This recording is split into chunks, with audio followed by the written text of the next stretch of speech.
దేవుని పిల్లలైన మీ అందరికీ పేరు పేరున నా హృదయపూర్వకమైన ధన్యవాదాలు, శుభాలు తెలియజేసుకుని అందరికీ వందనాలు.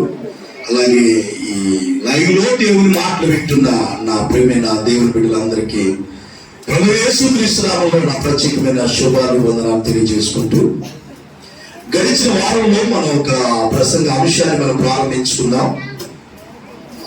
సమయాన్ని బట్టి కొన్ని మాటలే ఆ విషయంలో మనం నేర్చుకోగలిగాం. ఆ వాక్యాన్ని కంటిన్యూషన్ గా, కొనసాగింపుగా దేవుని వాక్యంలో నుండి గడిచిన వారాన్ని మనం జ్ఞాపకం చేసుకున్నటువంటి వాక్యాన్ని మరొకసారి చదువుకొని ఆ వాక్యాన్ని మళ్ళా ఈ వారం కొనసాగింపు చేద్దాం.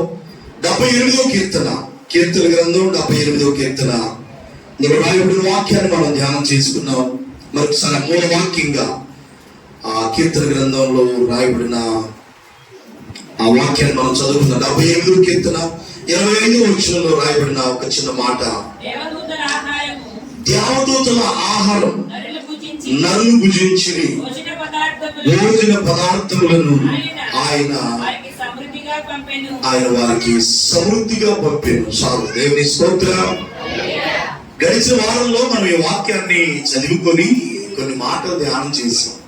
మన దేవుడు ఎవరు అంటే సమృద్ధినిచ్చువాడు. ఏ దేవుడు అంటే ఆయన సమృద్ధినిచ్చే దేవుడు అని చెప్పుకుంటూ, కొన్ని కుటుంబాల్లో చాలని జీవితాలతో జీవితాన్ని కుటుంబాలు కొనసాగిస్తూ ఉన్నారు. మన దేవుడు సమృద్ధిగా ధనధాన్యాలు, ప్రసంగి గ్రంథాన్ని చెబుతూ ధనధాన్య సమృద్ధినిచ్చే దేవుడు అని ప్రసంగి గ్రంథంలో చెప్పుకున్నాం. ఆహారాన్ని ఇచ్చే దేవుడు, బుద్ధిని జ్ఞానమును సర్వ సమృద్ధి ఎవరి దగ్గర ఉన్నాయి? దేవుని అందే గుర్తులై ఉన్నాయని చెబుతూ ఈ రెండు మాటలు చెప్పేసరికి సమయం అయిపోవటం మూలంగా మిగిలిన విషయాలు చెప్పలేకపోయింది. కాబట్టి ఆ వాక్యం కొనసాగింపుగా, ఎవరికి దేవుడు సమృద్ధినిస్తాడు?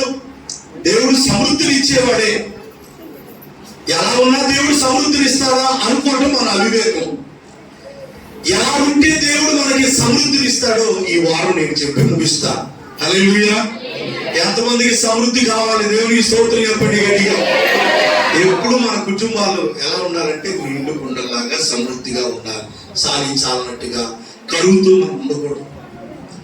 దేవుని పిల్లలారా, మన ప్రభు కూడా ఆనాటి దేవుని ప్రజలైన ఇశ్రాయేలీయులకు కూడా ఆహారాన్ని సమృద్ధిగా పంపించాడంట. వాళ్ళకి ఎలాగా? సగం పంపించినట్టు కాకుండా సమృద్ధిగా తృప్తిగా తిన్నారని ఉంటది. సమృద్ధిని ఇచ్చే దేవుడు. ఎవరికి దేవుడు సమృద్ధినిస్తాడు? ఎలా ఉంటే దేవుడు సమృద్ధినిస్తాడో కొన్ని మాటలు మీకు చెప్తాను. ఈ వారం ఎవరు సమృద్ధిగా ఉండగలరు అని అంటే, ద్వితీయోపదేశకాండం 28వ అధ్యాయం 11వ వచనాన్ని చదువుతాం. ఎవరికి దేవుడు సమృద్ధినిస్తాడు? దేవుని బిడ్డలారా, మన కుటుంబాలు, దావీదు భక్తుడు కూడా అంటాడు, నా గిన్నె నిండి పొర్లుచుంది అంటే నిండి పొర్లి ఆశీర్వాదం దేవుడు ఆనాటి భక్తుడికి దేవుడు ఇచ్చాడు. నా గిన్నె నిండి పొర్లుచుంది. దేవుడు ఎప్పుడు ఆశీర్వదించే ప్రతిసారి దేవుని నోటి ముందు వచ్చే మాటలు ఎలా ఉంటాయి అంటే, అబ్రాహామును ఆశీర్వదించేటప్పుడు, నిన్ను నేను ఆశీర్వదిస్తాను, నీవు ఇంకొకరికి ఆశీర్వాదకరంగా ఉంటావు. నీవు ఆశీర్వదించబట్టమే కాకుండా ఇంకొకరికి కూడా నీవు ఆశీర్వాదకరంగా ఉంటావు అని అబ్రాహాముని దేవుడు ఆశీర్వదించాడు. మనం ఆశీర్వదించడమే కాకుండా ఇతరులకు కూడా మనల్ని ఏం చేస్తాడు చెప్పండి? ఆశీర్వాదకరంగా చేస్తాడు. హల్లెలూయా. దేవుని పిల్లలారా, ద్వితీయోపదేశకాండం 28వ అధ్యాయంలో ఎవరికి దేవుడు సమృద్ధిగా ఇస్తాడు, సమృద్ధిగా మేలు చేస్తాడు అంటే చదువునా? మరియు చదువునా? మీకిచ్చేదనని నీ పితరులతో ప్రమాణం చేసిన దేశమున యెహోవా నీ గర్భఫల విషయంలోను, నీ పశువుల విషయంలోను, నీ నేల పంట విషయంలోను సమృద్ధిగా మేలు కలుగు చేయను. హల్లెలూయా. సమృద్ధిగా ఆహారం ఇచ్చేవాడు. గడిచిన వారం చెప్పుకున్నాం. సమృద్ధిగా ఆహారం ఇచ్చేవాడు, సమృద్ధిగా ధనధాన్యాలు కూడా పేదవారిని పెట్టు కుప్పల మీద నుండి దీనిని లేవనెత్తేవాడు ఆయన. దేవునికి స్తోత్రం కలుగును గాక. దీనుల్ని దరిద్రుల్ని ఆయన పైకి లేవనెత్తే దేవుడు అని చెబుతూ కొందరు దైవజనుల్ని ఉదాహరణగా పోయిన వారం మీకు చెప్పారు. దైవజనులు ఏసన్న గారిని దేవుడు ఎంతగా ఆశీర్వదించాడు. రాజమండ్రి దైవజనులు జాన్విశ్రీ గారిని దేవుడు ఎంతో ఆశీర్వదించాడు. జడిసిన బ్రహ్మయ్య గారిని దేవుడు ఎంతో ఆశీర్వదించాడు. అంటే ఒకప్పుడు ఏం లేదు, దేవుడు వారు ఎరిగిన తర్వాత దేవుడు వారిని ఆశీర్వాదకరంగా మార్చాడని పోయిన వారం కొన్ని సేవకులు ఒక ఎగ్జాంపుల్ గా మీకు చెప్పారు. మనల్ని కూడా మనల్ని ఎవరో గురించి మనం చెప్పుకునే దానికంటే మన స్థితిని మనం ఒకసారి చూసుకున్నప్పుడు ఈ రోజున మనం కూడా మన స్థాయికి తగ్గట్టుగా మనం కూడా సమృద్ధిగా ఉన్నట్టే. హల్లెలూయా. భయంకరమైన కరోనా టైంలో కూడా కడుపు నిండా ఆహారం తిన్నాం చాలా మంది. నిజంగా ఆ కరోనా టైంలో లాక్డౌన్ పెట్టినప్పుడు పనులు లేక చాలా మంది ఆహారం లేక బాధపడిన వారు చాలా మంది ఉన్నారంట కరోనా టైంలో. కానీ ఏ రోజు కూడా మన వాళ్ళు ఎప్పుడు కూడా మేము ఆహారం లేదండి అని ఏ రోజు బాధపడ్డా దేవుడు ఆ టైంలో కూడా మనకి సమృద్ధిగా ఆహారం ఇచ్చాడు. ఎందుకంటే మనం ఆల్రెడీ స్టోరేజ్ చేసుకున్నాం, మనం ఆల్రెడీ ధనవంతులాగా నిల్వ చేసేసుకుని పెట్టుకున్నాం. కాబట్టి దేవుడు నిజంగా దేవుడి కృపది. ఆహారం లేక కరువు కాలంలో ఎంతో మంది పాపం ఆహారాలు అందించారు. ఆ టైంలో కూడా సమృద్ధికరమైన ధనధాన్యాలు కూడా దేవుడు ఇస్తాడని చెప్పుకున్నాం. ఆ ధనధాన్యాలు ఇచ్చిన దేవుడు ఆ స్థితి కూడా మనకి దేవుని మూలంగా కలిగిందని మనం అనుకోవాలంట. అది ఆఖరిగా చెప్పిన మాట. ఒకవేళ దేవుడు ధాన్యాన్ని సమృద్ధిగా మనకి ఇచ్చినప్పుడు ఆ స్థితి దేవుని మూలంగా కలిగింది అని అనుకోవాలని చెప్పాను. నా వల్ల కలిగిందని మనం ఏది అనుకోకూడదని చెప్పుకున్నాం. మనం ఈ వారం దేవుడు ఏం చెప్తున్నాడంటే సమృద్ధిగా మేలు చేస్తాడంట. ఇదేంటి చెప్పండి? సమృద్ధి మేలు. సమృద్ధిగా ఆహారం ఇస్తాడు. చెప్పండి, సమృద్ధిగా ఆహారాన్ని, సమృద్ధిగా ధనధాన్యాలు. ఏంటి ఈ వారం సమృద్ధిగా ఇక్కడ అక్కడ ఏం చెప్తున్నాడంటే నీ దేవుడని యెహోవా నీకు ఇచ్చేదనని నీ పితరులతో ప్రమాణం చేసిన దేశమున యెహోవా గర్భఫల విషయంలోను, పశువుల విషయంలోను, నీ నేల పంట విషయంలో సమృద్ధిగా మేలు చేయను. ఏంటది? ఏ పరిస్థితుల్లో గర్భఫల విషయంలో కానీ, ఒకవేళ మనం పశువులు కలిగి ఉన్నట్లయితే ఆ పశువుల విషయంలో కానీ, ఒకవేళ మనం ఏదైనా పొలాన్ని మనం కలిగి ఉన్నట్లయితే ఆ నేల పంట విషయంలో కూడా ఏం చేస్తాడు దేవుడు? సమృద్ధిని ఇస్తాడు. ఒక మాట మనం చదువుకున్నట్లయితే ఆదికాండం 26వ అధ్యాయంలో ఇస్సాకు గురించి దేవుడు రాసి పెడుతూ ఒక చక్కని మాట అన్నాడు. ఆదికాండం 26వ అధ్యాయంలో మనం చదివినప్పుడు ఒక చక్కని మాట అక్కడ మనకు కనబడుతూ ఉంటది. ఏంటి ఆ మాట అంటే 26:12 ఇస్సాకు ఆ దేశమందున్నవాడై విత్తనాలు వేసి ఆ సంవత్సరం 100 ఫలం పొందుకున్నాడు. హల్లెలూయా. ఎంత ఫలం? విత్తనం వేశాడంట, ఎలా పండిందంట? 100 ఫలించాడు. దేవుడు ఆ యొక్క పొలాన్ని 100 ఫలించినట్టు ఆశీర్వదించాడు. యెహోవా అతన్ని ఆశీర్వదించాడు గనుక. ఎవరు ఆశీర్వదించారు అంటే మన కుటుంబాల మీద దేవుడు ఆశీర్వదించకపోతే మనం ఆశీర్వదించబడలేము. దేవుని ఆశీర్వాదం అనేది మన కుటుంబం మీదకి కావాలి. ఒక మనిషిని దేవుడు ఆశీర్వదించాడు. దేవునికి స్తోత్రం చెప్పండి గట్టిగా. దేవుడు ఆశీర్వదిస్తేనే అది ఆశీర్వాదంగా ఉంటుంది. ఆయన విత్తనం వేశాడంట ఇస్సాకు. దేవుడు అతన్ని వేసిన విత్తనాన్ని 100 ఫలించేటట్టుగా చేశాడంట. హల్లెలూయా. మన బిడ్డలు కొందరు వ్యవసాయం చేసుకుంటున్నారు. మనం పరిచయం చేసే చోట ఆ కిశ్వరంలో కొంతమంది మన పిల్లలు, మన సంఘానికి వస్తున్న బిడ్డలు కూడా కొంతమంది వ్యవసాయం కౌలు చేసుకుంటూ ఉన్నారు. కొంతమంది సొంత పొలాలు ఉన్నవాళ్ళు. ఆ పొలంలో విత్తనాలు చల్లేటప్పుడు మన ఇంటి దగ్గర తీసుకొచ్చి ఈ రోజు పొలంలో విత్తనాలు చల్లడానికి తీసుకెళ్తున్నాం పాస్టర్ గారు, ఈ విత్తనాల కొరకు మీరు ప్రార్థన చేయండి. ఒకవేళ నేను అక్కడ అందుబాటులో లేనప్పుడు ఫోన్ చేసి, అయ్యా పొలంలో విత్తనాలు చల్లుతున్నాం, ఒకసారి ప్రార్థన చేయండి. ఆ గింజలు మీ చేతితో పట్టుకున్నామా, నేను ప్రార్థన చేస్తాను. అందుబాటులో లేనప్పుడు ఫోన్లో ప్రార్థన చేస్తాను. ఎందుకని? విశ్వాసం. అంటే ఇప్పుడు ఒక నారుడు ఒక మాట ఏమన్నారంటే, నారు పోసిన దేవుడు అంటే ఏంటి? మన వంతు మన ప్రయత్నం మనం చేస్తే అది ఫలింపజేసేవాడు ఎవరు? దేవుడు. మన వంతు మనం విత్తనం చల్లటం, ఫలింపజేసేది ఆయన. ఆయనకు అనుదరకపోతే ఇప్పుడు పొలాలు విత్తనాలు చల్లేటువంటి రైతు ఏం చేస్తాడంటే, తొలకరి వర్షం పడగానే విత్తనాలు చల్లుకుంటాడు. ఇక అతని విశ్వాసం ఏంటి? దేవుడు మరలా కడవరి వర్షాన్ని పంపిస్తాడనే విశ్వాసంతో చల్లేటప్పుడే ఎండిపోతాయని చల్లడం. ఒక విశ్వాసంతో విత్తనాలు పెట్టుకుని చల్లుతాడు, దేవుడు మరలా వర్షాన్ని పంపిస్తాడనే విశ్వాసంతో చదువుతాడు. అటు విధంగానే దేవుడు వర్షాన్ని ఆకాశం నుండి పంపించి వారి పొలాలని ఏం చేస్తున్నాడు అంటే వర్షాన్ని పంపించి ఆ పొలాన్ని దీవించేవాడు ఎవరు? దేవుని బిడ్డ, దేవుడే. దేవుడు వర్షం పోతే 4 రోజులు వర్షం పడకపోయినందుకు ఆ పంటలన్నీ కూడా పీడు బారిపోతాయి. ఎన్ని నీళ్ళన్నా పెట్టగలరు? వర్షానికి మన కాలువ నీళ్లు అవ్వకపోయారండి. కాలువ కింద పొలాలు పండవంటారు. కాలువ కింద ఎన్ని పొలాలు ఉన్నాయో ఇటు కానీ అటు కానీ, ఈ పొలాలకి కనుక మన నదిలో నుంచి నీళ్ళు అందించకపోతే బోర్లు ఉన్న పొలాలు తప్ప వేరే పొలాలు పండటానికి అవకాశం లేదు.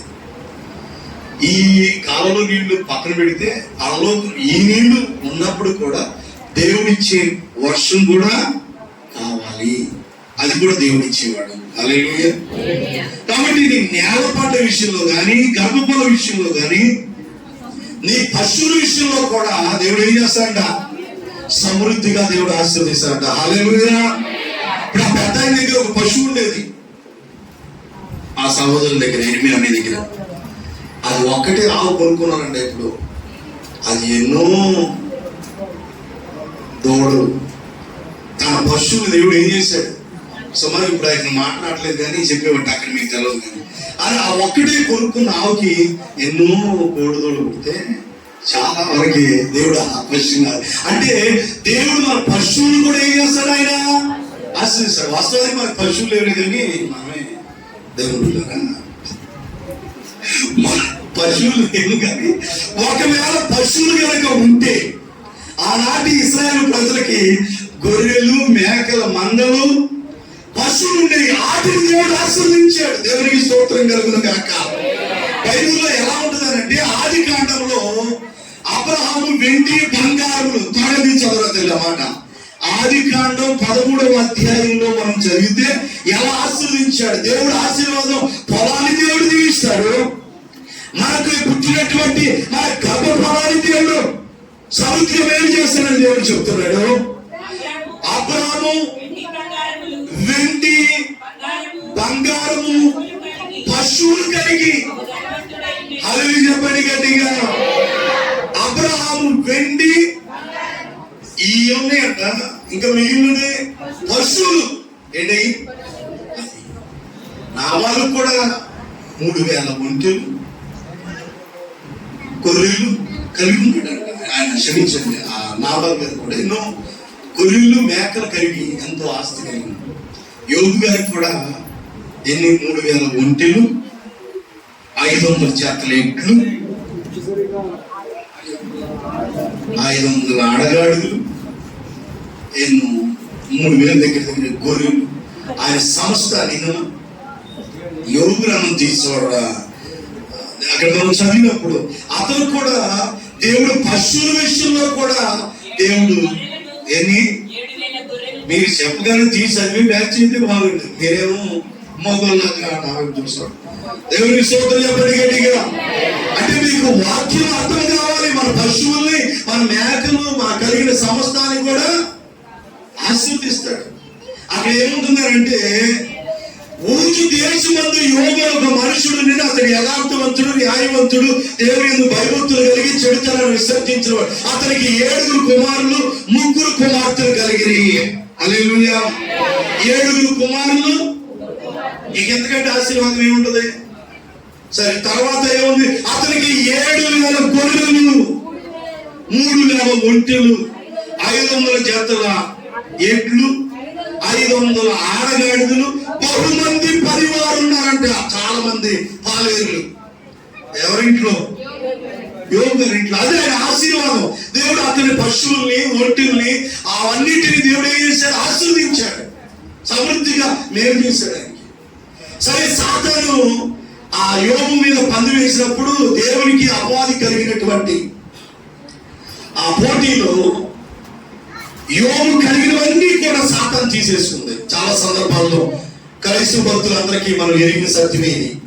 కానీ దేవుడు సమస్తాన్ని యోబు కోల్పోయినప్పుడు కూడా దేవుడి మీద ఉన్న భక్తిని, యథార్థతని, అతను కూడా నీతిని విడిచిపెట్టకుండా దేవుని భక్తి కలిగి స్థిరంగా నిలకడగా ఉన్నాడు. కాబట్టి ప్రారంభంలో అతనికి ఎన్నైతే ఉన్నాయో మళ్ళీ దేవుడు అతనికి 2 ఆశీర్వదించాడు. హల్లెలూయా.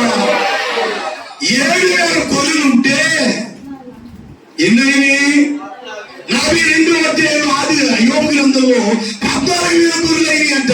ఎవరు ఆశీర్వదించాడు? హల్లెలూయా. మన పశువులను, మన కలిగినటువంటి పొలాలు, మన కలిగిన గర్భఫలాన్ని, మన బిడ్డల్ని దేవుడు సమృద్ధిగా మేలు చేసే దేవుడు అని చెబుతున్నా. 7,000 14,000 అయింది అంట. ఇది కాదా సమృద్ధి అంటే? 3,000 ఒంట్లుంటే 6,000 ఒంట్లు అయింది అంట.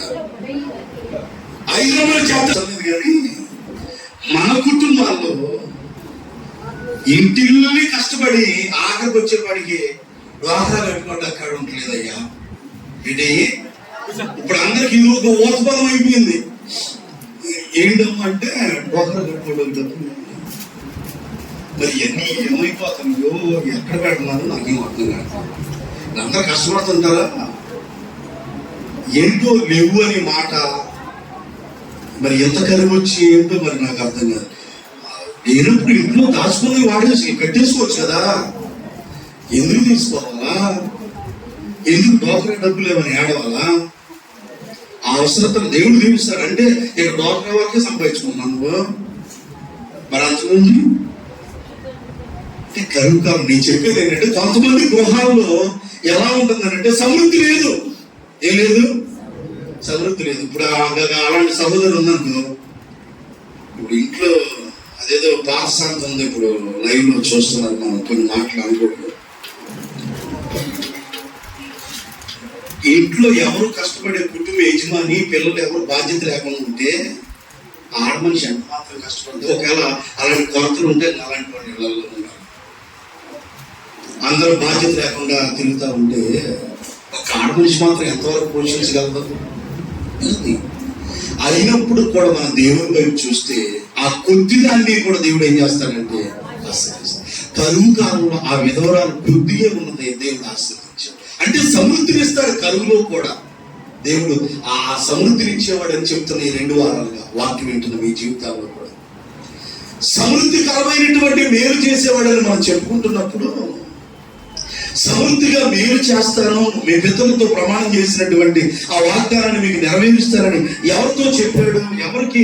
ఆ పశువుల్ని, ఆ నేల పంట విషయంలో కానీ, ఆ గర్భఫల విషయంలో ఎవరికి అంత సమృద్ధిగా మేలు చేస్తారంటే, ఇప్పుడు 28వ అధ్యాయం ద్వితీయోపదేశకాండం 1వ వచనాన్ని చదివితే, నీవు నీ దేవుడైన యెహోవా మాట శ్రద్ధగా విని, అక్కడ ఏం చేయాలి? ఏం చేయాలంట? అంటే ఎవరైతే దేవుని మాట శ్రద్ధగా వింటారో వారికి దేవుడు సమృద్ధిగా మేలు చేస్తాడు. ప్రభు స్తోత్రం చెప్పండి. దేవుడు సమృద్ధిని ఇచ్చేవాడే. ఎవరికి ఇస్తాడు? ఎవరు దేవుని మాట వింటారో వారికి పశువుల విషయంలో కానీ, గర్భఫల విషయంలో కానీ, నేల పంటల విషయంలో కానీ సమృద్ధిని ఇస్తాడు. ఇస్సాకు ఎక్కడ తవ్వితే అక్కడ నీళ్లు పడుతున్నాయంట. ఆ శత్రువులు వచ్చి ఈ బావి మాదంటే మీదైతే తీసేసుకోండి అని ఇంకో చోటకి దొరుకుతున్నాడంట. బోర్లు ఎంచుకుంటున్నారు అక్కడ. ఒక బోర్ వేయించాలంటే గవర్నమెంట్ కూడా ఇస్తుంది, కానీ సొంతంగా బోర్ వేయించాలంటే 1,00,000 నుంచి 1,50,000 అవుతున్నాయి అంట. ఒక బోర్ తీయాలంటే 2 లక్షలు లేదంటే కొంచెం లోతు. ఇదివరకు పూర్వకాలం ఏమి బాగుంటే తాగటానికి అక్కడికి వెళ్ళి ఆ ఊళ్ళో ఉన్న వాళ్ళందరూ అవి తెచ్చుకునేవారు. కాలక్రమేణ నదుల్లో నీళ్లు వచ్చి వాటర్ ట్యాంకులు ఇవన్నీ కట్టడం మూలంగా మనకి ఆ స్థితి లేకుండా పోయింది, బావులు పూడ్చబడ్డ. ఇంకా పాతకాలంలో బావులు తవ్వేవారు. బైబిల్ కాలంలోనే యాకోబు బావి కాడ యేసయ్యను చూశానమ్మా అంటే యాకోబు కాలంలో కూడా ఏముంది? బావులు ఉన్నాయి. ఇస్సాకు కాలంలో బావులు ఉంటే ఈ బావులు తవ్విన ప్రతిసారి చలవగల ఓటలు పట్టి అంట. అక్కడ ఉన్న శత్రువులు వచ్చి ఇది మాదంటే మీదైతే తీసుకోండి అని ఇంకో చోట తోడుకునేవాడంట. మనోడు ఎక్కడ తోడితే అక్కడ నీళ్లు పడేయంట. కారణం ఏంటంటే ఈ ఇస్సాకు అనేటువంటి ఈ భక్తులు ప్రార్థనాపరుడుగా, దేవుని ఎడల భయభక్తులు కలిగిన వాడిగా, ఆత్మీయ జీవితం కలిగిన జాడాలాడేవాడిగా లేకుండా ఉన్నాడు. కాబట్టి మనవాడు బతుకుందల్లా బంగారం అయ్యింది. ఎక్కడ తవ్వుతే అక్కడ నీళ్లు పడతా ఉన్నాయి. అంటే దేవుడు నీకు సమృద్ధిని ఇస్తాడని వాగ్దానం నేర్చుకునేటప్పుడు నీ కుటుంబంలో సమృద్ధి కావాలని అంటే నువ్వు అటమైన తిరుగుళ్ళన్నీ తిరిగి పనులన్నీ చేసుకుంటా నీ ఇష్టానుసారంగా ప్రవర్తించి నా జీవితంలో సమృద్ధిని ఇవ్వయ్యా అని అంటే నీకు సమృద్ధి లేదు, ఉన్నాయి కాకపోతే. సమృద్ధిని కావాలి అని అంటే దేవుని మాట వినేవారిగా ఉండాలా. అలాగే చెప్పండి గట్టిగా.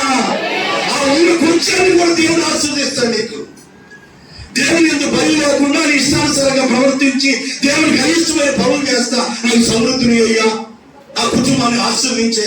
ఎన్నాళ్ళైనా జరగదు. 100 మంది అయినట్టు నెత్తిమే చేయించుకో, ప్రార్థన చేయించుకో. నువ్వు చేసే పాడు పనులు మానకుండా, నీ బ్రతుకులు మార్చుకోకుండా, నువ్వు పూర్తిగా దేవునికి లోపడకుండా, దేవునికి ఇష్టమైన పని చేయకుండా 100 మంది శాంతితో ప్రార్థన చేయించిన వాళ్ళు ఆశీర్వదిస్తారే కానీ నీ మీద ఆశీర్వాదం రాదు. ఎందుకనంటే నీ పాడు పనులు, నీ పనికి మనం చేస్తావు, నువ్వు మానుకున్నావా? ఇప్పుడు మీరు వెళ్ళండి, శుభం చెప్పండి. మీరు వెళ్ళేటప్పుడు ఆ ఇంటికి శుభమని చెప్పి పలకండి. మీరు వెళ్ళేటప్పుడు శుభమని చెప్తే ఆ ఇల్లు యోగ్యమైందైతే మీరు పలికిన ఆ శుభం వచ్చిన ఆ ఇంటి మీద వస్తుంది. లేదంటే మీతో వచ్చేస్తాను. ప్రభు చెప్పిన మాటలు ఖచ్చితంగా అంటే దైవజనులు లేకుండా వచ్చి ఆ శుభవచనం నీ కుటుంబంలో నెరవేర్చబడాలి అంటే నువ్వు పూర్తిగా నీ కుటుంబం నీ ఇల్లు ఎలా ఉండాలి అంటే యోగ్యంగా ఉండాలి. అదే చెప్పండి గట్టిగా. ఆడవాళ్ళని నీ దగ్గర పెట్టుకుని అయ్యా ఆడు దీవించో, ఏమో దీవించో, ఆడు కొనుక్కున్నా, నేను కొనుక్కున్నా, నీకు కూడా ఇస్తాడు దేవుడు, నిన్నో దీవిస్తాడు. కానీ నీకున్న దేవునికి అయిష్టమైన పనులు నువ్వు మానాలి. దేవుని మాట వినాలి. దేవునికి ఇష్టానుసారంగా నీవు ప్రవర్తించాలి. అప్పుడు నీ జీవితంలో సమృద్ధిని ఇవ్వకపోతే అడగండి, ఇస్తాడు ఖచ్చితంగా. ఆయన ఎన్నడూ కూడా మాట తప్పడు. నువ్వు దేవుడు చెప్పినట్టుగా విను. దేవుడు నీకు సమృద్ధి ఇవ్వకపోతే అడగండి దేవుడిని. ప్రభు స్తోత్రం చెప్పండి గట్టిగా. నీవు నీ దేవుడిని యెహోవా మాట శ్రద్ధగా విని నేడు నీకు ఆజ్ఞాపించిన ఆయన ఆజ్ఞలన్నిటిని అనుసరించిన ఎడలా అనుసరించి నడుచుకొని ఎడలా నీ దేవుడిని యెహోవా భూమి మీద ఉన్న సమస్త జనుల కంటే నిన్ను హెచ్చించును. చేతులు పైకి దేవుని స్తోత్రం చెప్పండి. హల్లెలూయా. ఎప్పుడంట? దేవుని మాట శ్రద్ధగా వినాలి. వింటున్నా? మరి ఉన్నావా? దేవుని మాట శ్రద్ధగా వింటున్నావా? దేవుని మాట విన్నట్టు ఉంటున్నాం కానీ విని మనం వదిలిపెడుతున్నాం. దేవుని మాట శ్రద్ధగా వినలేకపోతున్నారు చాలా మంది. దేవుని మాటకి ఇంకా చాలా మంది లోబడుతున్న వారిగా ఉంటూ ఉన్నారు చాలా మంది. దేవుని వింటారు. ఎందుకంటే ఈ దినాల్లో అందుకనే కీర్తనకారుడు కూడా అయ్యో ఈ ప్రజలు నా మాట విని ఎడలా వారికి ఎంత మేలు. ఏమి అంటాడు? ఈ ప్రజలు నా మాట వినకుండా ముందుకు తిరిగారు అంటే దేవుడు చెప్తున్నాడంట మనం ఏం చేస్తున్నాం? మనమేమో మొండి బ్యాగ్స్ తయారయ్యామన్నమాట. దేవుడు చెప్తూనే ఉన్నాడు మంచిగా. కాబట్టి దేవుడు చెప్తున్న నా మాటలు వినండి, నా మాటలు లోబడండి అని ప్రభు చెప్తూ ఉన్నా మనమేమో దేవుని మాటను పెడచెవిని పెట్టి వెళ్ళలేకపోతూ ఉంటున్నాం. దేవుని పిల్లరా, ఇర్మియా గ్రంథంలో ఆ మాట చాలా చక్కగా రాయబడి ఉండదు అనమాట. ఈ జనులు నా మాటలు వినకుండా ముందుకు తిరిగి ఉన్నారు కనుక ఈ పట్టణమును గురించిన నేను చెప్పిన కీడంతా దాని మీదకి, దానికి సంబంధించిన వారి మీదకి, ఆ పట్టణములన్నిటి మీదకి ఏంటిది? కీడు రప్పిస్తారంట. ఎప్పుడు అమ్మా దేవుని మాట అనుకుంటే ఎవరు ముందుకు తిరుగుతారో ఆ పట్టణాల మీద కంటే దేవుడు కీడు రప్పిస్తాడంట. అంటే ఇప్పుడు మన కుటుంబాల మీదకి కీడు రావటానికి కారణం ఏంటి? దేవుని మాట అనకుండా ముందుకు తిరుగుతాయి. ఏంట్రా బాబు నా మాటినయ్యా, నా మాటినయ్యా అని తల్లిదండ్రులు కూడా పిల్లలు చెప్తున్నారు. ఈ మూర్ఖుడు ఏం చేస్తున్నాడు? ఈ మూర్ఖుడు ఏంటంటే అందుకని అర్థాంతరంగా ఎన్నో ఏళ్ళు బతకాల్సిన ఎడపందల కాడ చనిపోతా బ్యాగులు కట్టించుకుంటున్నారు. ఎందుకని? దేవుని మాట వినట్లా, తల్లిదండ్రుల మాట వినట్లా, ముందుకు తిరిగి కీడు. అంటే దేవుడు మేలు చేస్తానికి సిద్ధంగా ఉన్నాడు, మనమేమో దేవుని మాట వినకుండా ముందుకు తిరిగి ఆ కీడు తెచ్చుకుంటున్నాం. కాబట్టి అలా ఉండొద్దు. నీ దేవుడైన యెహోవా మాట నువ్వు శ్రద్ధగా విని నేడు నేను నీకు ఆజ్ఞాపించుచున్న ఆయన ఆజ్ఞలను అన్నింటినీ అనుసరించి నడుచుకుని ఎడలా ఏం చేయాలా? దేవుడు కొన్ని ఆజ్ఞలు ఇచ్చాడు ఆనాటి దేవుని ప్రజలకి. ఇప్పుడు మనకి దేవుడు చెప్పిన మాటలు ఆజ్ఞలన్నీ మనం అనుసరించి నడుచుకుంటేనంట భూమి మీద ఉన్న సమస్త జనుల కంటే నీ దేవుడని యెహోవా మాట విని ఎడలా ఈ దీవెనలన్నీ నీ ఇంటి మీదకి వచ్చి నీకేమవుతాయి? ప్రాప్తిస్తాయి అంట. హల్లెలూయా. నీ దేవుడు మాట వింటే చాలు, మన కుటుంబం ఎప్పుడు సమృద్ధిగా ఉంటది. హల్లెలూయా. దేవుని మాట వినన్నాడు మన కుటుంబంలో సమృద్ధి అనేది ఉండదు. దేవుని మాట వింటే దేవుడు ఎంత గొప్పగా నీ గర్భఫలం, భూఫలం, పశువులు, నీ దుక్కుటెత్తులు, నీ గొర్రె మేకలు, మందలు, 6వ వచనంలో లోపలికి వచ్చినప్పుడు దీవించబడతావు, బయటికి వెలుపులకి వెళ్ళినప్పుడు కూడా దీవించబడతావు. అంటే వెళ్ళిన ఆశీర్వాదమే అది. ఎప్పుడు? దేవుని మాట శ్రద్ధగా విని ఆయన చెప్పినట్టు ఆయన ఆజ్ఞను మనం అనుసరించి నడవాలి. వినడం గొప్ప కాదు, ఆ విన్నదాన్ని మనం ఏం చేయాలంటే అనుసరించి, ఏ దైవజనుడు చెప్పినా దేవుని వాక్యమే, విన్న వాక్యాన్ని మనం ఏం చేయాలంటే అనుసరించి నడుచుకునే వారిగా ఉండాలి. ఏమి ప్రసంగాలు అంటున్నారు విశ్వాసులు? ఇప్పుడు అనుసరించి నడిచేవాళ్ళు కొద్దిమంది, అనుసరించి నడిచేవాళ్ళు కొద్దిమందిగా ఉంటున్నారు. వర్తమానాలు ఎన్నో, ఇప్పుడు ప్రసంగాలు చాలా మంది చేస్తున్నారు. వదనాలు కానీ మిమ్మల్ని కూడా ప్రసంగాలు చేస్తారు అనమాట మాకు. అంటే విశ్వాసులు ఇప్పుడు అయ్యగారు ప్రసంగాలన్నీ ఏం కాడ సాక్ష్యం చెప్పామా అంటే దేవుడికి ఏం చేసిన మేలు చెప్పమంటే ఏం నిలబడి చాలా ప్రసంగం చేస్తున్నావు కావ, ఏం ప్రసంగం అన్నమాట. మీరు చేసి చెప్పాలి, నువ్వు ప్రసంగం చేయడం ఇక్కడ అంటే బైబిల్ నేర్చుకున్నావు అన్నమాట. ప్రసంగికి రాదు అంటే అంత లోతైన అనుభవంలోకి వచ్చేసింది. అంత లోతైన ఎక్కడ ఎవరితో సమాధానం ఉంది, ఎక్కడ లోతైన భద్రాలు ఉంది, ఈ భద్రాలు సమాధానం ఉండదేమో. ఏం నేర్చుకున్నావు మరి నువ్వు? ఇక దేవునికి ఉన్నారా?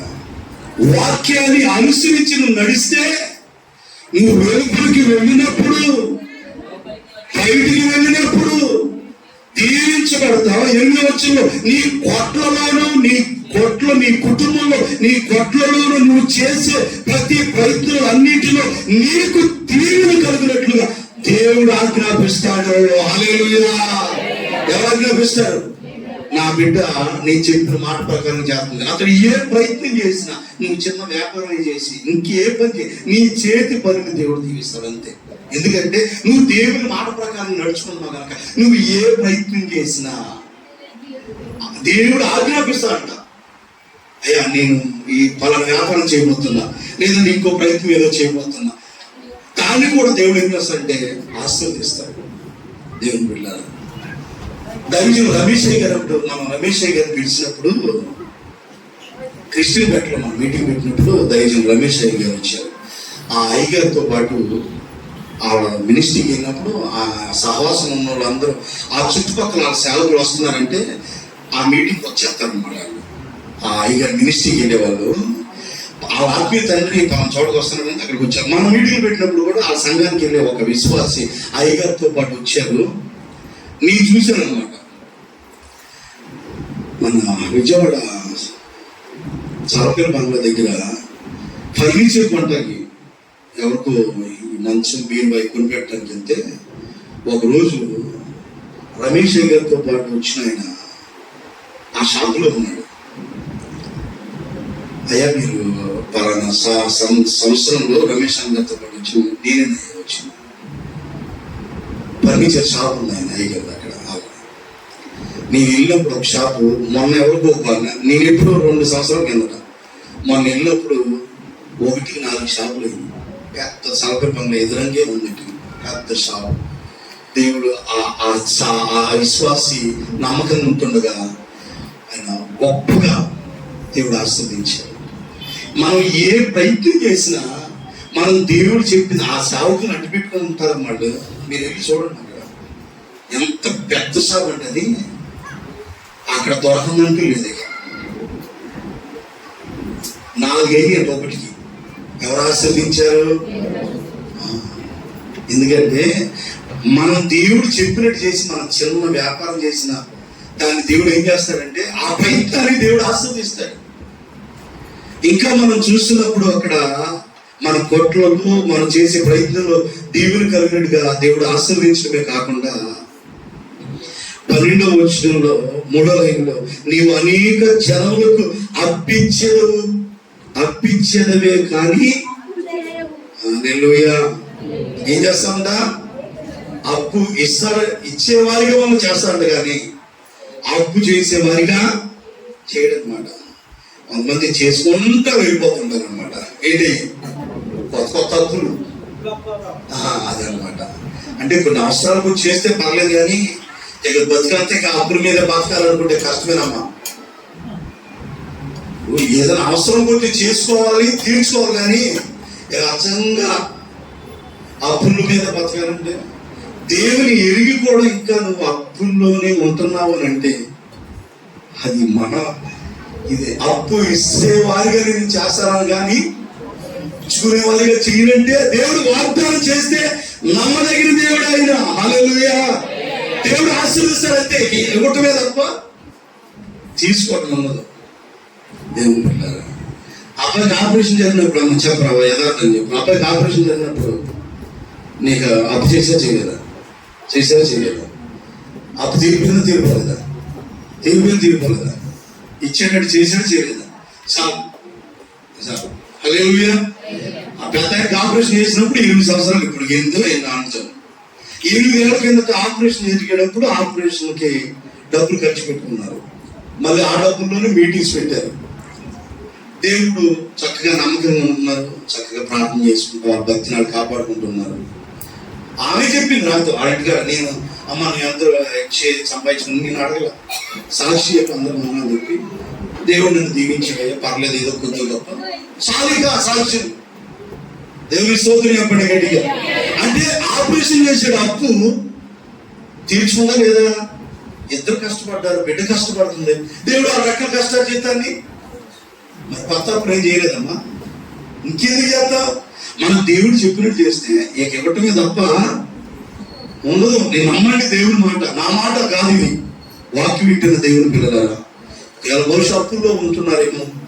ఇకనైనా దేవుడికి లోబడి దేవుడు చెప్పినట్టుగా మీరు చేయగలిగితే దేవుడు మనకి సమస్తాన్ని కూడా ఆయన ఆశీర్వదకరంగా మార్చి అప్పు ఇచ్చేవానిగా నేను చేస్తాను, అప్పు చెయ్యవు అనేటువంటి మాట. 14వ వచనం ఆఖరి లైన్లో మాట చదివినప్పుడు యెహోవా నిన్ను తలగా నియమించును గాని తోక ఉండవు, తలగా.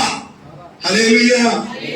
ఒక తలమానికంగా దేవుడిని చేస్తాడే కానీ ఒక తోకగా చివరి దానిగా నిన్ను చేయడు. ఒక తలగా దేవుడు పైవాడిగా కింద ఉంది కదా, నీవు పైవాడిగా ఉంటువు కానీ కిందవాడిగా ఉండవు. పైనే ఉంచుతాడు దేవుడు నిన్ను. ఎలాగా? పైనే ఉంచుతాడు. ఎప్పుడు ఆయన అమ్మని బిడ్డలు ఎక్కడ ఉంచుతాడు అంటే 3వ తరగతి పిల్లలు 4వ తరగతి కాదు, పై స్థాయిలో దేవుడు తీస్తాడు. ఒకవేళ పెడితే పెట్టచ్చు. ఇప్పుడు సీమను టవర్ అట్లా సేమ్ టవర్ సీమన్ గారు ఇదది అంటే సేమ్ టవర్ ఇప్పుడు మా ఊర్లోనే 2 టవర్లు ఉన్నాయి అనమాట.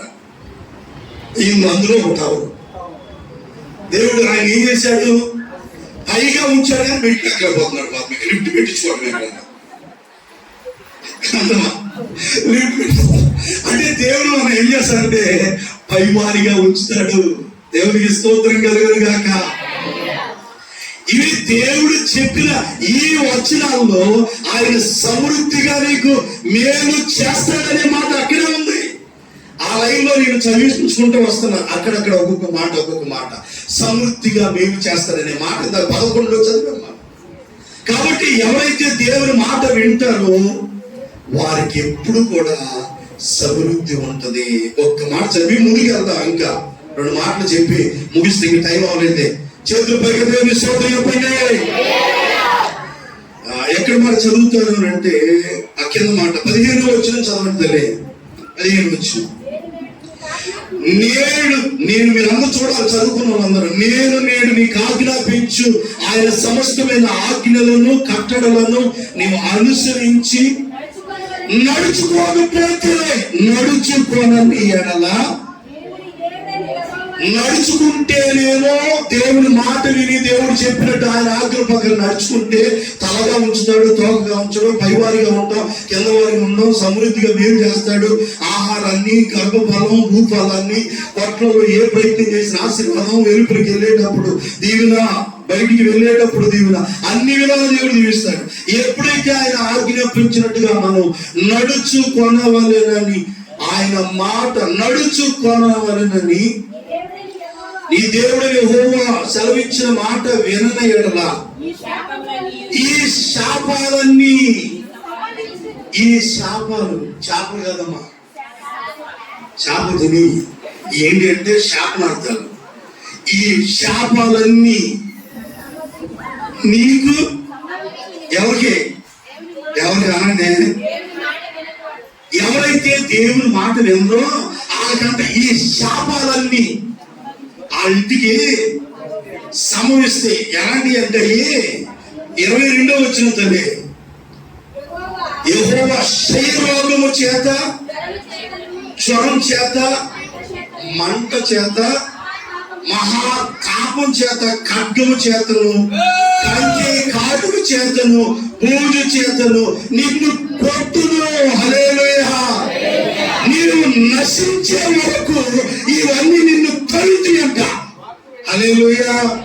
అంటే నువ్వు దేవుని మాట ఎప్పుడైతే వినవో ఈ శాపాలని నీ చేస్తాయంట, ఏం చేస్తాయి, తరుంది అంట. నీ వెంటబడి రకరకాల క్షయరోగం, జ్వరం, మంట, మహాతాపం, ఖడ్గము చేత, కంటి కాటుకు చేతను, బూజు చేత నిన్ను కొట్టు నశించే వరకు. అంటే నువ్వేదో అయ్యేదాకా నేను ఏం చేస్తాయంట, యెహోవా నీ దేశపు వర్షమును ధూళిగా చేయను. 27వ వచనంలో యెహోవా ఐగుప్తు అంటే ఐగుప్తు కుంటి చేతను, మూల వ్యాధి చేతను, కుష్టి చేతను, గజ్జి చేత, గజ్జి చేతను. ఇక తామరని మీరు అనుకోండి, నీకు గజ్జి అంటారు, అక్కడ ఉండే చదువుకోండి. గజ్జి చేతను నిన్ను బాధించును, నీవు వాటిని పోగొట్టుకొని జాలవు. ఒకసారి దేవుడు పెట్టాడు అనుకో, అది భూమిక. ఎందుకంటే ఆ శాపాలు ఎవరు పంపించినాయి, దానికి ఏ క్రీమ్ రాసినా, దానికి ఏ మెడిసిన్ వచ్చినా నీవు పోవట్లేదు. అయ్యా నేను నా నుంచి బాధపడుతున్నా, మళ్ళా పశ్చాత్తాపడి ఏడ్చి ఇప్పుడు మోషే అక్కకి కుష్టి వచ్చేసింది, దేవుడు పెట్టాడు. అది మళ్ళీ ఎవరు ఇచ్చారు, మా అక్కని మా అక్కని క్షమించయ్యా, మా అక్క కొద్దిగా పెత్తందారితనం చేయాలనుకుంది, మా అక్కను ఒకసారికి క్షమించి, మాకు వచ్చిన తెల్ల కుష్టు, ఆమెకు తెల్ల కుష్టి వచ్చిందంట. ముందు బాగానే పాటలు పాడేది, కొద్ది పాటలు పాడుతూ ఆమె భూమి మీద ఆపలేక పెద్ద ప్రపంచ సింగర్ అంతా ఏమయ్యాక ఇప్పుడు ఏమో కూడా యెహోవా బలమా యథార్థమైనది నీ నామము అని పాడిందంట. ఎంత కృప అది!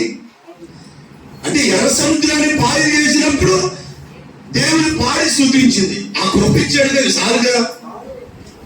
ఏమందు పాపం పెత్తను అయ్యే ఆహరుణ్ వాళ్ళకి చిన్న అన్నయ్య మరి ఏమవుతాడో ఆహరుణ్ పూజ చేసుకుని ఏమో బ్యాగ్స్ తయారు చేసుకుని దగ్గరికి ఎదురెళ్దాం పాప మోసే మేము తిరుగుబడి ఎవరు అనుకున్నారు ఆయన? నేను ఏర్పరచుకున్నోడికి మీరు భయపడరా? మొత్తాడు ఒక్క మొత్తు. ఎవరిని?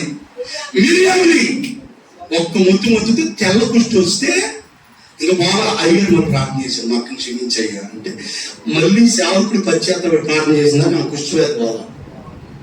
అంటే నేను ఏం చెప్తానంటే దేవుని మాట వినకపోతే మనకు అర్థం రావట్లేదు, కానీ వస్తే మనకు బుద్ధి వచ్చింది. అప్పుడు ఆ రోజు వెంటనే దేవుడు ఆనాటి భక్తుల మీదకి శాపాలు పంపించాడు. ఇప్పుడు భక్తుల మీదకి శాపాలు రాకుండా, అందుకే ఎవడు ఇష్టానుసారంగా చాలా మనం తిరుగుతా ఇట్లా తిరుగుతున్నారు. కానీ ఆ రోజుల్లో నాకు పంపిస్తే వీళ్ళకి అట్నే వెంటనే బుద్ధి వచ్చింది, కానీ రాట్లా. కానీ దేవుడు కృపది. హల్లెలూయా. అప్పుడు దేవుడు నిజంగా విపరీతమైన ఆ గజ్జి చేత నిన్ను బాధించును, నువ్వు వాటిని పోగొట్టుకొని జాలకుందు. వెర్రితనము చేత, గుడ్డితనము చేతను, హృదయ విశ్వము చేత నిన్ను. అప్పుడు గుడ్డివాడు, చదువురానా 29, గుడ్డివాడు చీకట్లో తడులాడు రీతిగా మెట్ట మధ్యాహ్నప్పుడు తడులాడుకుంటాడు, కళ్ళు కనపడలేక. గుడ్డివాడు ఏమో చీకట్లో కళ్ళు కనపడ కాడు తడులాడుకుంటుంటే నువ్వు మెట్ట మధ్యాహ్నప్పుడు తడులాడుకున్నట్టుగా నీ కళ్ళు రేచెట్టో ఏదో వచ్చి కళ్ళు పొరగని. ఎందుకని? ఆ శాపం అది. మధ్యాహ్నప్పుడు తడులాడుకుంటాను అంటే కళ్ళు ఉంటాయి, కానీ దేవుడు శాపం పంపిస్తానంట. మధ్యాహ్నం పూట కూడా ఏమవుతాడు? తడులాడుకునేటట్టుగా గుడ్డితనం చేత దేవుడు అలా చేస్తాడంట. 35వ వచనం చదువుకోండి.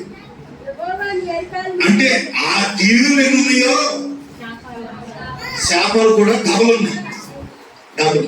ఇప్పుడు ఆల్రెడీ కొంతమంది మీద వస్తున్నాయి అప్పుడప్పుడు, కానీ వీళ్ళకి ఏమవట్లేదు, గ్రహింపు రావట్లా. ఇప్పుడు దేవుని మాట ఏంటన్నా మన ప్రవర్తన మారిపోయింది, మన వేషాలు మారిపోయినాయి, అందుకే మన కుటుంబం ఎటు బాధపడుతుందని కొంతమంది గ్రహింపు రావట్లా. తెలుసుకున్నాడేమో సేవ్ అవుతాడు. ఇప్పుడు దావీదు పొరపాటు చేశాడు, ప్రవర్తన పంపించి ఆయన ఏం చేశాడు? సరి చేసుకున్నాడు. క్షమించయ్యా, పశ్చాత్తాపడి పరుపు తేరేటట్టుగా ఏడ్చాడు. దేవుడు ఎట్టగట్ట క్షమించాడు. కొద్ది శాపం పొందుకున్నా క్షమించాడు. ఇప్పుడు ఆ పశ్చాత్తాపం కాదు రావట్లేదుగా.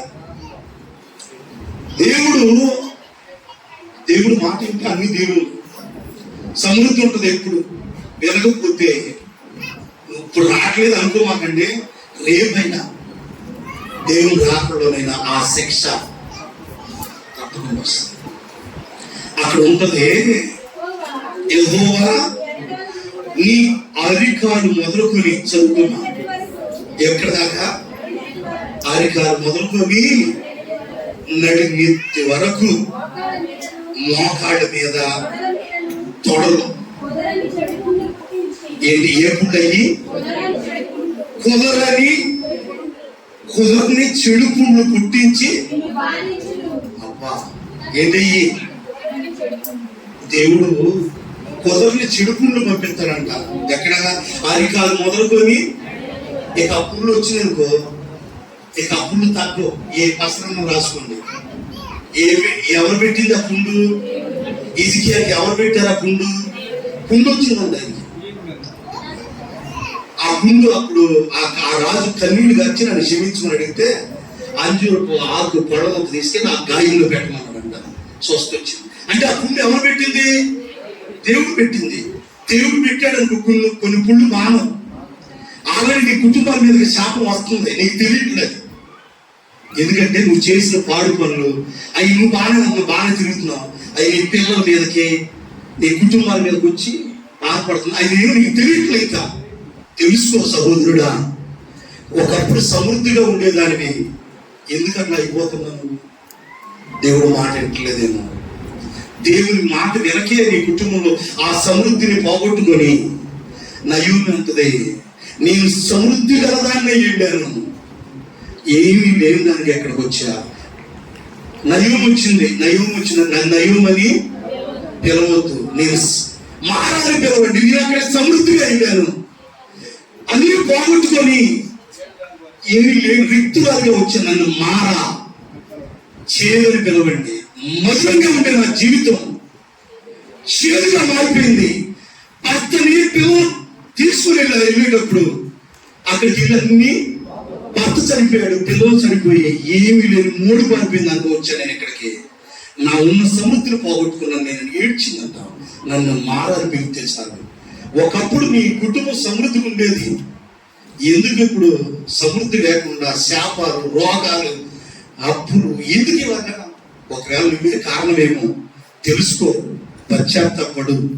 మరలా నా సమృద్ధి నాకు తిరిగి ఇవ్వయి అంటే ఆ దేవుడు పంపించిన పుళ్ళేమయ్యి, ఆ కుదరిన పుళ్ళు, ఆ కుదరిన రోగం ఆ దేవుడు పంపించాడేమో. దేవుడిని అడుగు స్వస్థపరిచేయాలి. ఎలాంటి బలహీనతైనా దేవుడు నిన్ను బాగు చేయడానికి ఆయన ప్రేమ కలిగిన దేవుడు. ఆయన అనుక్షణం కోపించేవాడు కాదు, ఆయన కృపా సమృద్ధి కలిగిన దేవుడు. ఆయన కొంచెమే కోపడతాడంట, మళ్ళా దేవుడు వెంటనే నువ్వు పశ్చాత్తాపడితే నువ్వు క్షమించే దేవుడు. ఆయన అయ్యా నాకు సమృద్ధినివయ్యా, నీ మాట వింటానని ఒక్క నిమిషం ప్రార్థన చేసుకుందాం. మోకరించు. తండ్రి, సమృద్ధి నా జీవితంలో లేక నేను బాధపడుతున్నా. ఈ 2 వారాలుగా నీవెందుకో నీ సేవకుడు నాతో మాట్లాడుతున్నావు. సమృద్ధినివయ్యా, సమృద్ధిగా మేలు చేస్తారని మీరు మాట్లాడుతూ ఉన్నారు.